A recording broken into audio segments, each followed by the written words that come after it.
चला तर आज नवीन काहीतरी ट्राय करूया। तर हे एक प्रकारचा स्नॅक्स आहे जो की मुलांच्या लहान भुकेसाठी बनवला जातो।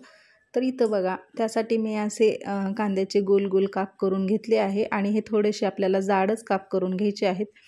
आणि बॅटरसाठी लागणारं साहित्य इथं मी सगळं काही काढून घेतलं आहे। तर इथं 1 वाटी बेसन पीठ घेतलं आहे, त्यानंतर 4-5 हिरव्या मिरच्या आणि थोडीशे ओवा आणि जिरे घेतले आहे, त्यानंतर थोडासा लसूण घेतला आहे आणि आपल्या मसाला डब्यामध्ये जे काही मसाले आहेत ते मसाले यामध्ये लागणार आहेत। आणि त्यानंतर उडदाचे पापड घेतले आहेत। तर इथं उडदाचे पापड जे आहेत तर त्याचा आपल्याला चुरा बनवून घ्यायचा आहे। तर इथं मी 4-5 उडदाचे पापड जे आहेत त्याला मिक्सरमध्ये बारीक करून त्याचा चुरा बनवून घेणार आहे। तर या चुऱ्याचं आपल्याला कोटिंग करायचं आहे। तर मुलांना बाहेरचं खायला देण्यापेक्षा हे असे घरामध्ये पदार्थ बनवले तर मुलं पण खूप आवडीनं खातात। आणि महत्त्वाचं म्हणजे पावसाळ्याचं वातावरण आहे आणि सकाळी नाश्त्याला माझ्या मुलांसाठी मी हा पदार्थ बनवला आहे, तर खूप छान असा झाला होता। तर त्यानंतर मिक्सरच्या भांड्यामध्ये मी हिरवी मिरची, त्यानंतर ओवा आणि जिरे आणि लसूण हे पण वाटून घेतलं आणि त्यानंतर जे बेसन पीठ आहे ते एका कढईमध्ये काढून घेतलं आणि त्यामध्ये थोडंसं मीठ, त्यानंतर जे वाटण करून घेतलं होतं ते वाटण टाकलं, थोडीशी हळद, त्यानंतर जिरे पावडर, लाल तिखट हे सगळं काही टाकून ह्याला व्यवस्थित मिक्स करून घ्यायचं। तर यानंतर यामध्ये मी कोथिंबीर पण टाकणार आहे। थोडीशी कोथिंबीर आणि थोडीशी कसुरी मेथी असेल तर तुम्ही कसुरी मेथी पण टाकू शकता। इथं थोडंसं हिंग पण मी टाकलं आहे यामध्ये। तुमच्याकडे जे काही मसाले आहेत ते तुम्ही यामध्ये टाकू शकता। तर इथं मी बेसन पीठ घेतलं आहे, तुम्ही इथं तांदळाचं पीठ पण वापरलं तरी पण चालतं, नसेल तर तुम्हाला मैदा आणि थोडंसं कॉर्नफ्लॉवर याचं जरी बॅटर बनवलं तरी पण चालतं। तर इथं मी पटकन असं बनवणारा हा नाश्ता बनवत होते, कारण बघा एक वेळेस ट्राय करून खूप छान होतो आणि आपल्याला नवरात्रामध्ये सगळ्यांना उपवास आहेत, त्यामुळे मुलांचं काही पोट भरत नाही। आपल्याला उपवास असल्यामुळे घरामध्ये पण काही चमचमीत असं बनत नाही, त्यामुळं मी आज मुलांसाठी हा नाश्ता बनवत आहे।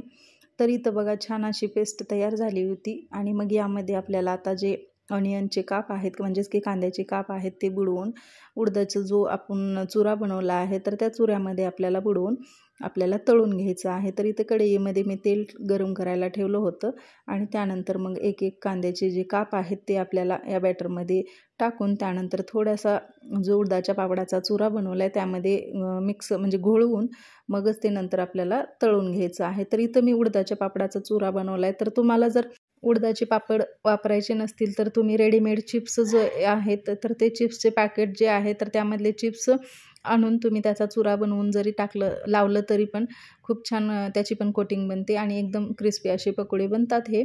तर इथं बघा मी उडदाच्या पापडाचाच यूज करून म्हणजे मी सगळं काही घरगुती साहित्यामध्ये बनवत आहे आणि बाहेर पाऊस पण खूप होता आणि बाहेर काही जायला म्हणजे चान्सच नव्हता, इतका पाऊस सुरू होता, त्यामुळं मी घरामध्ये जे काही साहित्य आहे त्या साहित्यापासून हे ऑनियन रिंग्स किंवा कांद्याचे पकोडे जरी म्हणलं तरी चालतं। तर तुम्हाला जे काही नाव द्यायचं आहे तर तुम्ही या रेसिपीला नाव देऊ शकता। तर खूप क्रिस्पी आणि इन्स्टंट अशी ही होणारी रेसिपी आहे। त्यानंतर एक एक जे ऑनियन्सचे रिंग्स आहेत ते मी तेलामध्ये सोडले आणि याला एकदम कमी गॅसवर खरपूस होईपर्यंत याला तळून घेतलं। जर तुम्हाला चिप्सचा पण चुरा वापरायचा नसेल तर तुमच्याकडे जर कॉर्नफ्लेक्स असेल तर तुम्ही कॉर्नफ्लेक्स जरी यामध्ये त्याचा जरी चुरा करून तुम्ही त्याचं पण कोटिंग करू शकता।